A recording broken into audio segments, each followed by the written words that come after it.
So thank you very much for the introduction, and thanks everybody for staying until the last talk of QIV. Today I'm going to talk about some engineering work that is based on these two papers that I mentioned here. This paper appeared a few months ago, and it's in collaboration with Massimo, Stefan, and Tom. And this paper has appeared just today on Archive, and it's in collaboration with Andreas, who is sitting there, and Antonio. And here we, this is, no? Okay, sorry. So here we are talking about quantum many-body systems. And in particular, we are studying some of the most important feature of quantum many-body systems, which is that of locality. And understanding how locality works in quantum many-body systems is very important for various applications. In particular, we are interested in those applications that concern preparation and simulation of Gibbs states, for example. So what we are going to do here is study some properties of locality, stability, and correlations on quantum Gibbs states. And for that, the setting that we are going to be using is the one that I'm describing here. So first of all, I'm going to focus on a square lattice of dimension d. And I'm going to consider always a subset that is finite inside D. And I'm going to work also with local Hamiltonians that have been appearing frequently in the previous talks of QIP. And we are going to assume that our Hamiltonian is short range, or in the particular case, finite range. I will explain these things better later. And we are going to consider all the time the Gibbs state of the Hamiltonian at a certain inverse temperature beta. So I will drop the notation of beta when it's clear, when we are not modifying it. And the properties that we're going to study are those of locality, how locality is transferred from the locality of the system to the locality of the state, stability against perturbations in the Hamiltonian on the Gibbs state, and correlations, and in particular, how correlations decay between spatially separated regions in our lattice. And now I'm going to give you the mathematical formulation of these properties that we are studying. So we are going to consider, as I said, the case of short-range Hamiltonians, and this means that we have exponentially decaying interactions. So even though we have a local Hamiltonian, or that all the terms that appear here actually might have support everywhere, but they decay exponentially fast. So they are not k-local, as in this case, but their tails decay very fast. And if not, we are going to consider the particular case of finite range, which means that all the terms that appear here have some very small support. So in particular, have some support localized in only k sites. Okay. And the main goal of this talk is essentially that if we read some papers that have appeared in the literature in the past few years, there are so many properties describing correlations of these kind of systems and describing properties of locality and stability of the Hamiltonian that sometimes it's a bit difficult to keep track of what implies what. So the main goal of this talk is to show that actually many of them are equivalent. So it doesn't matter whether we can prove one of them or the others, because we can go from one to the others in a kind of easy way. And more specifically, I'm going to talk about the results that appear in these two papers that I mentioned before. In the first one, we are going to see how to go from certain forms of decay of correlations to certain properties of stability against perturbations in the Hamiltonians, and from there to some properties of locality on the Gibbs state. And in the second one, we will see that if we assume the existence of a so-called effective Hamiltonian, then we can prove that actually a lot of different measures of correlations are equivalent. So let's start with the first one. And for that, I'm going to consider the prototypical way to measure correlations on Gibbs states, which is given by the covariance. So the covariance is just this definition that I'm writing here. But first of all, let me give a bit more notation for the lattice. Our lattice now is going to be split into three regions, A, B, and C, so that A and C are very small, and B is essentially shielding A from C. And we are going to study how correlations decay between A and C, essentially.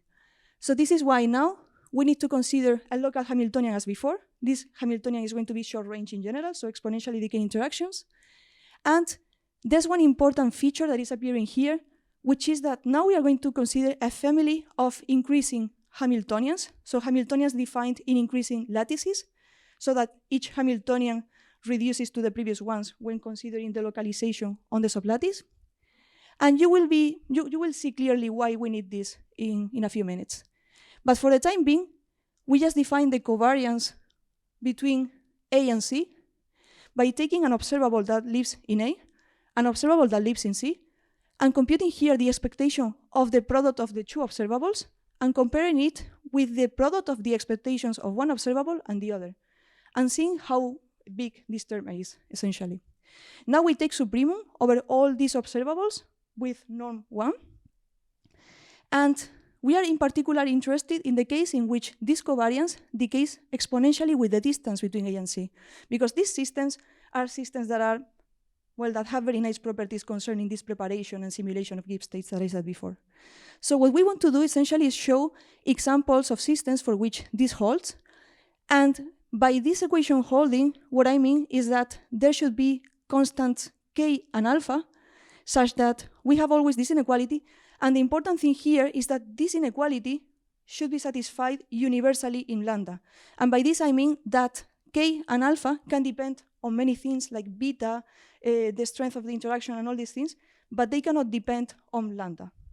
And we additionally have to add this factor f that is telling us some information on the size of A and C. And this is something that we need to introduce here because depending on the results that appeared in the literature, they have different scaling with the system size for these kind of inequalities. So this is the property of decay of correlations that we are going to study here. And the first thing that I want to do is to show you examples that have already appeared in the literature when this property holds, essentially. And first, for the 1D case, we can write this table that I write here. So the first result was done by Araki in '69, where he showed that for the infinite chain case, so in the case in which you have an infinite amount of spins, for every positive temperature, for every finite temperature, we have exponential decay of the covariance. And we could extend this to the finite chain case in a talk in QIP a couple of years ago.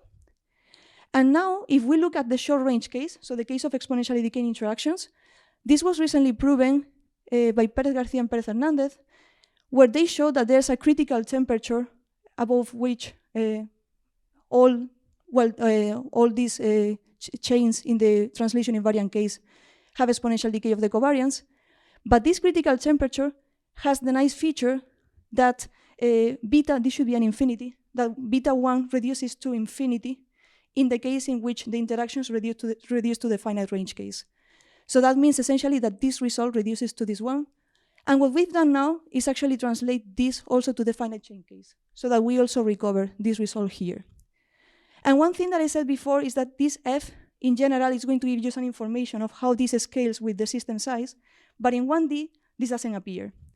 And the reason is that usually f encodes some scaling with the boundaries of A and C. However, in 1D, you don't mind how large A and C are for their boundaries, right? Because the boundaries are always going to have the same size. So this is going to be a constant. And this is why f can be taken to be 1 in all these cases. And instead, if we look now at the case of high dimensions and high enough temperature, but now not necessarily translation invariant, then we know that there's a critical temperature above which, for the finite range case, this is always true. So there's always exponential decay of the covariance. This was done by Clich and collaborators. And there they got this factor for f, depending on the boundaries of A and C. And this was extended to the exponentially decaying case now by having a slightly worse dependency with the systems A and C by Fröhlich and Ulci. Okay, so this is everything I want to say for the time being for correlations.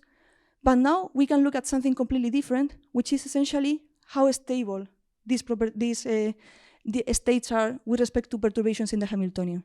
And in particular, what we want to see is if we take the expectation of an observable in A, and we add a perturbation for our Hamiltonian in C, again in this picture, and we consider now Gibbs states of the perturbed Hamiltonian and the unperturbed Hamiltonian, how different are the expectations before and after the perturbation? And this is going to be measured by this property that we call local perturbations perturbed locally, which essentially tells us that this perturbation affects only locally. So if A and C are far enough, then the error that we are making by adding this perturbation is actually pretty small, and is also something that decays exponentially with the distance between A and C. And then the factors that we are picking appear here, but they are the natural ones that would appear always in these cases.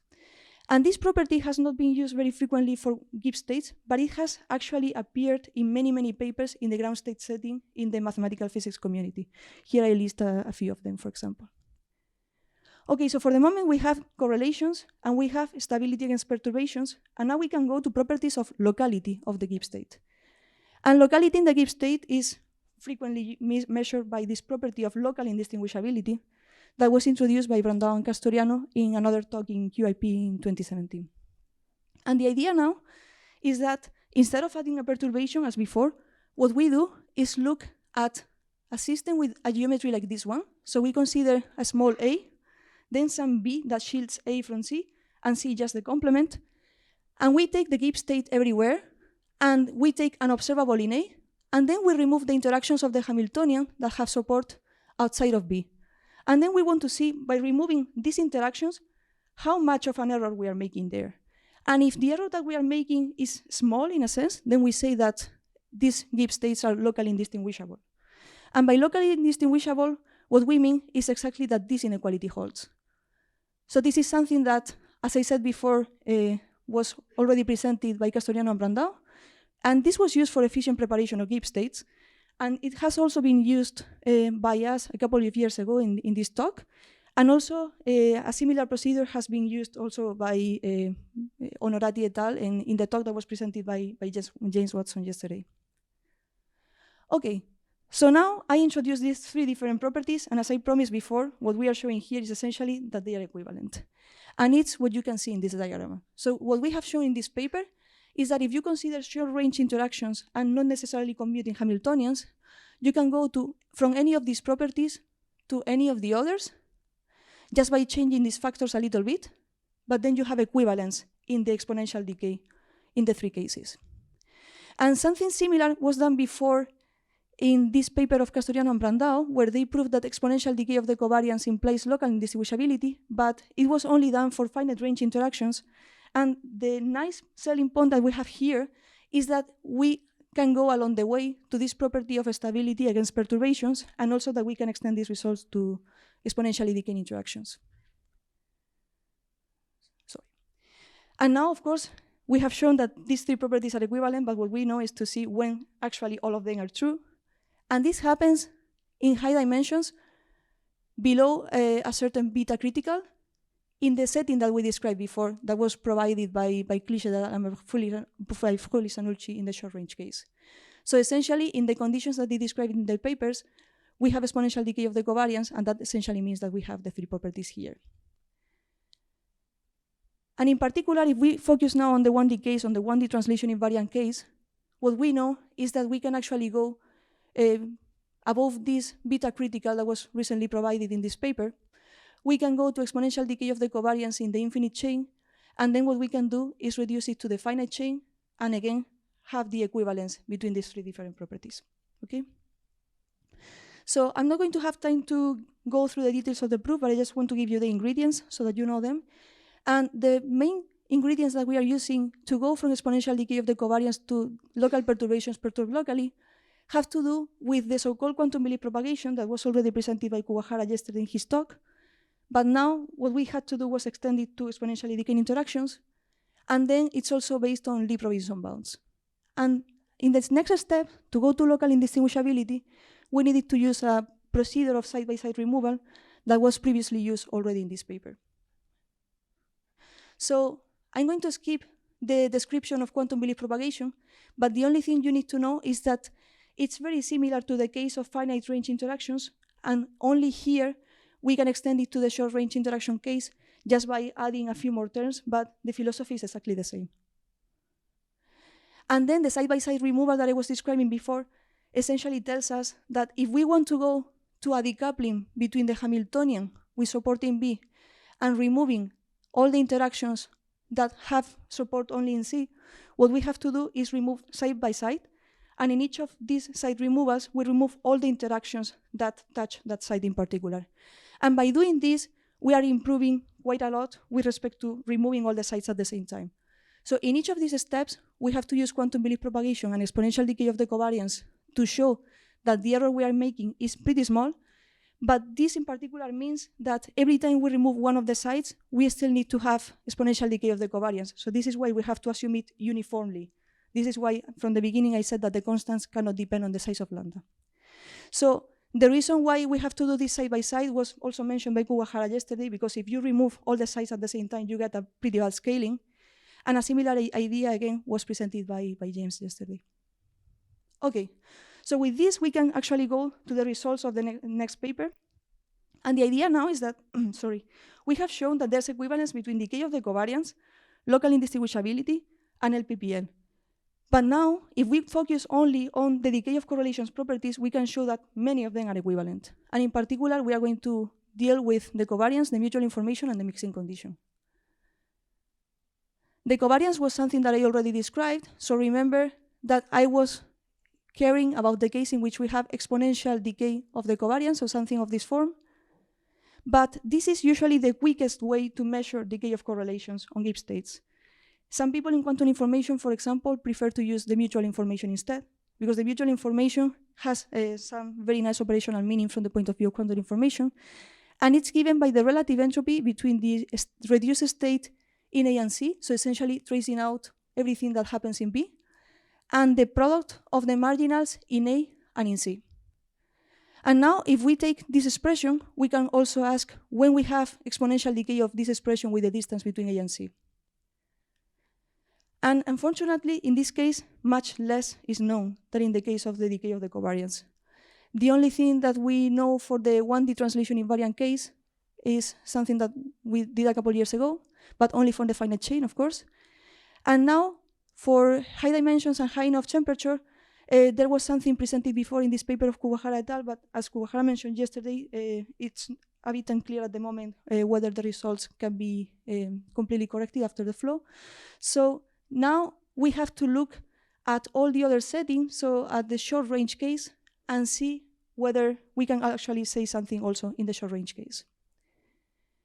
But if not, there's another way to measure decay of correlations on Gibbs states that is provided by the so-called mixing condition. This is some name that is inherited from classical spin systems, where it's called in the same way. And this is just the norm of the product of the reduced density matrix in AC times the inverse of the tensor product of the marginals, and the distance between this and identity. So essentially, we want to see how far we are from having a tensor product between A and C. And again, we ask for exponential decay with the distance between A and C here. And the reason why we are interested in this property in particular is that this is instrumental for the proof of modified logarithmic Sobolev inequalities, and therefore to derive rapid mixing for Lindbladians. This is something that was mentioned by Jan Kuchanowski yesterday in his talk. So as an example, we know that this holds for 1D translation invariant Hamiltonians at any inverse temperature. But we don't know much more about where this property holds in general. And the first thing that we can say about the relation between these three notions of decay of correlations is that this inequality always holds, independently of the state rho. And that means essentially that if you have exponential decay of the mixing condition, then you get the same thing for the mutual information, and then you get the same thing for the covariance. So the question now is, can we actually go back? Can we start with exponential decay of the covariance and come back to this one? And the answer is yes in many cases. So first of all, what we knew before this work is that for 1D translation invariant and finite range interactions, we have equivalence of these three properties. This is what we proved in this paper a couple of years ago. And what we also proved is that you can come from the infinite chain regime to the finite chain regime. And this was already derived by Araki, that this holds true for every positive temperature of these systems. So this in particular allowed us to show that there's no phase transition in 1D translation invariant systems. Finite range, of course. But apart from that, I mean, if you go to higher dimensions, in general, you cannot say anything. But if you further assume commutativity, you can actually show that everything is also equivalent, as Jan mentioned yesterday in his talk. So in the commuting case, we have equivalence of all these things, and you see that now we don't have these annoying factors depending on the sizes of the regions. And also, starting at the result by Clich, we know that all of them hold a high enough temperature. So finally, what we have done in this paper is essentially extend all of this to the non-commuting short-range case. So again, to exponentially decaying interactions. And for that, we needed to go via our friend local indistinguishability that we already presented before. So what we could show was that you can go from exponential decay of the covariance to local indistinguishability, as I told you a few slides ago. And then from here, we could come to the mixing condition by further assuming the existence of an effective Hamiltonian. And then from the mixing condition to here is just the inequality that I showed you a couple slides ago. And of course, everything holds at high enough temperature thanks to this paper of Hulish and Ulchi. Again, as I just said, the problem or the main caveat is that we have to assume the existence of an effective Hamiltonian, and this is not clear for the short-range case in general. So what we can prove in the paper at the time being is that in the commuting case, this is true, but in the non-commuting case, this is still an open question. So with this, I essentially want to wrap up. What we have shown here is that several properties of locality and decay of correlations on Gibbs states are equivalent.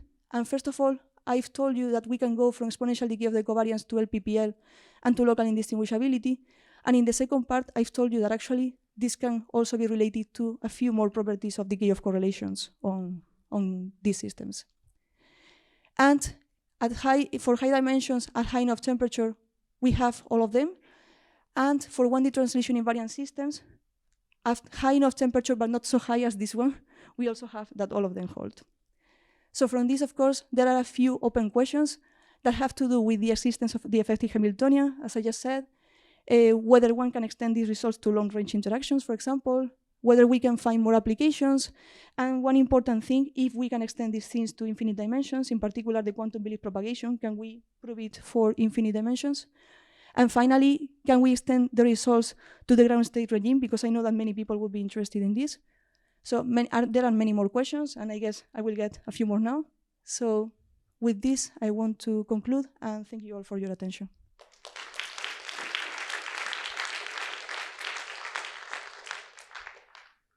Thank you very much. Are there any questions? Yes, there are. So maybe I missed this, but what is the size of C? Like in all of these, like do they require C to be like finitely sized, or do they have to be like a whole ring? Or for these properties of decay of correlations, C has to be, I mean, depending on the property, you can ask for C to be large, or for some of them you need to require C to be small. In general, you have to require C to be small for short range interactions. For finite range, it's fine if it's large, but for exponentially decaying interactions, you need it to be small, because usually in this F, there's going to be some dependency on the size of C. Okay, yeah. So that would be a bit problematic if C is too large. Because my main thing is just that it seems like in that picture, C is really large, like local indistinguishability. But this is only for the local indistinguishability framework.